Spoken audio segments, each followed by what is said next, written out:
Okay, a quick refresher for my Algebra 2 students on how to find an exponential function that goes through 2 points. The situation is we've got a point, we've got another point, and we believe that this is exponential of the form y equals a times b to the x. So we want to be able to find that equation. Well, all we're going to do is the same thing that we've done with linear and with quadratic is that we'll create two equations by plugging in these points into y equals a times b to the x. So the first one gives us 5 equals a times b squared. The second one gives us 84 equals a times b to the 12th.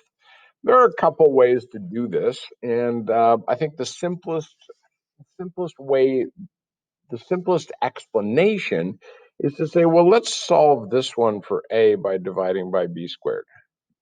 So I get that a is equal to 5 divided by b squared. And now I'm going to go ahead and substitute for a. I've got 84 is equal to 5 divided by b squared times b to the 12th. Of course, anytime I'm multiplying a fraction, I can just make that over 1. This gives me 84 is equal to 5 b to the 12th over b squared. I know that b to the 12th over b squared is b to the 10th because I know my exponential shortcuts, or I could just think of it as canceling out or reducing two of those b's. 5b to the 10th. I'll divide both sides by 5, and I get 84 fifths is equal to b to the 10th. And then I can take the 10th root of 84 over 5.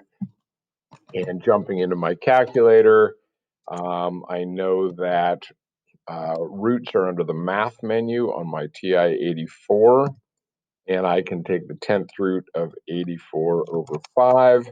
I'm going to round this to 3 decimal places, which gives me 1.326. Now I'm going to plug that back in to one of my equations. 5 is equal to a times 1.326 squared. And I'm going to use the exact number that's still sitting on the screen in my calculator so that I get a more accurate answer. So then a is equal to 5 divided by that result. And again, I'm just doing this straight in my calculator. And I get a is equal to 2.844. So not an easy function because awkward decimals, but I just made up these numbers. The answer is now that y is equal to 2.844 times 1.326 to the power of x.